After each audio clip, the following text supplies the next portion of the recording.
Aditya Patel, and this week we released our episode early, and we are releasing a YouTube video, alright?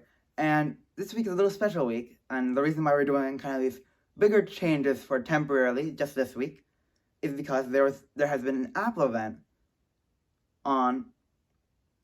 it was a spring-loaded Apple event on April 20th, 2021. So this is a recap, of course, of what we had on Wednesday. So, of course, the day after the Apple event. So, I am actually going to cover the iMac. So the iMac, alright, they changed the design after 10 years. So here is obviously going to put a photo in the video, but here's the gist of it. It is an iPad Pro design with a Magic Keyboard kind of looking stand, but of course the stand is not height adjustable, but it is able to tilt, which is of course very nice. So here are some of the design stuff. Alright, here is the step. 50% smaller, and yet it has a 24-inch display instead of 21.5. It's 50% smaller because of the way smaller motherboard and processor. So, of course, I'm going to talk about the processor later because there's some pretty big news in that. So going into staying with the design, it is very thin at 11.5 millimeters.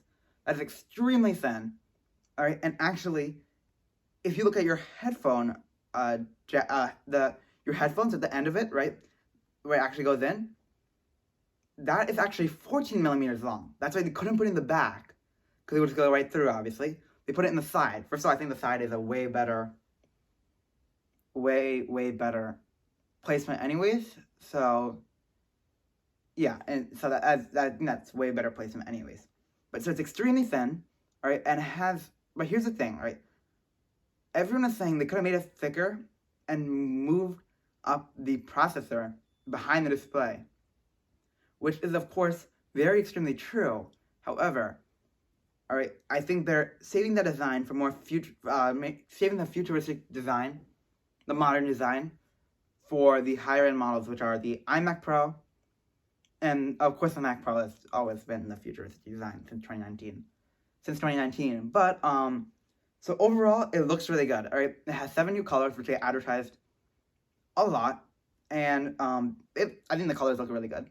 And they have a 4.5K display, which is of course very nice. So, of course, it is a very nice display, and it has 11.3 million pixels, so very nice, of course, and includes True Tone, which is pretty standard at this point. Then next, all right, actually going back, here's the processor.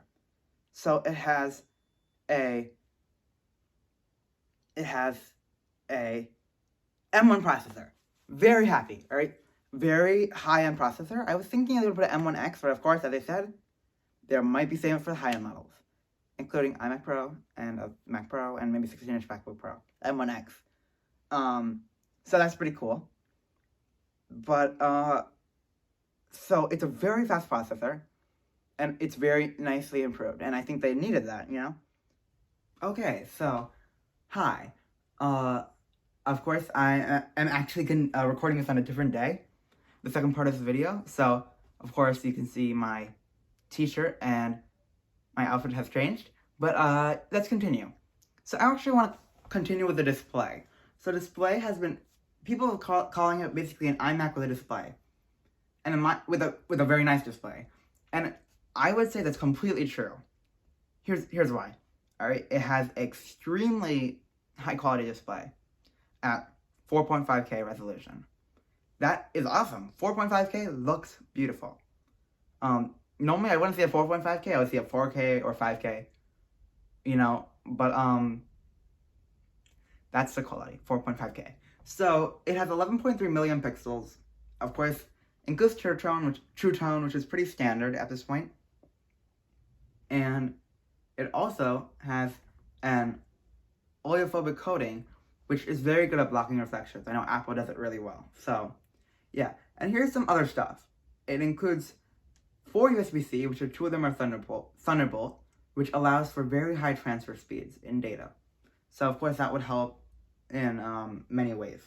And then next, I wanted to talk about the webcam. They finally improved the webcam. So, personally, I think the Mac webcams are disgusting. For what you're paying, they're disgusting. All right. I talk with my other co-host of Tech Hour, Rishi, and he has a Mac, and I FaceTime him a lot, and yet his camera looks so terrible. It's so grainy. You can see individual pixels. So finally they improved it. Very happy. Then next I want to talk about the magnetic power cable. So hence the name, since I said magnetic power cable, of course it's going to have a magnetic power cable. But here's what's special about it. It's braided and color matched with the 7 colors of the iMac that you can choose from. And then it goes to a power brick, and that goes to the wall outlet. So here's what's special. They don't want to put the Ethernet directly into the iMac for cable management, and they put it in the brick. Of course, very small detail, but very nice. I think that that's obviously smart. And then next, I would like to talk about the speakers and mic. In my opinion, those are kind of a pair. Here's the story. Mac mics are very incredibly good. But here's the thing, though. They made it even better. Another thing, it's the best mic in a Mac. So I'm not doubting that, and I think it's going to be really good. And of course, that is a big deal for me as I co-host a podcast. So then next, I wanted to talk about the speakers. So speakers are very good.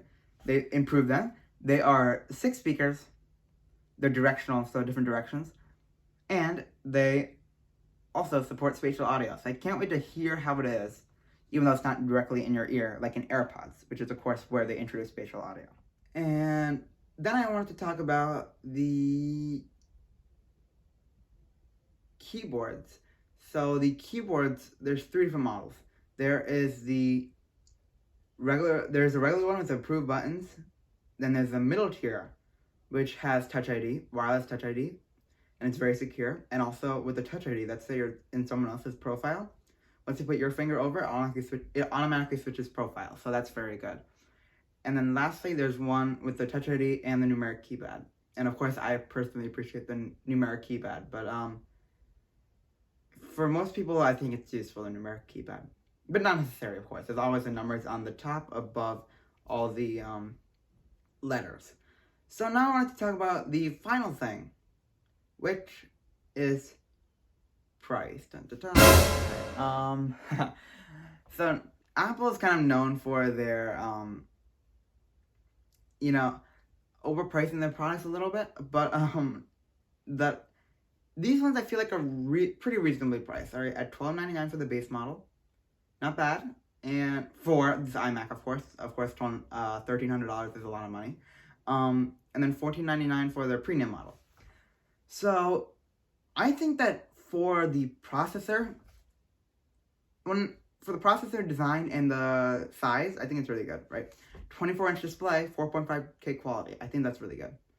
M1 chip, awesome, very worth it. And then the design is, of course, very new and it looks very nice. Here's the thing, though. With the M1 chip, you can always get it for, like,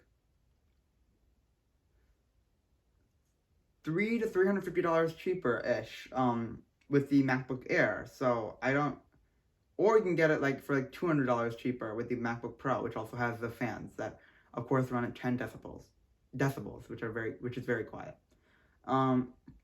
But in general, right, I think that these are very good. However, I would always personally go with the laptop for the portability. I cannot, and I always plug my laptop into a separate external display, so I have 2 displays. So, in general, I think that this iMac is very good, and I hope you enjoyed the Tech Hour coverage. And of course, my name is Aditya Patel.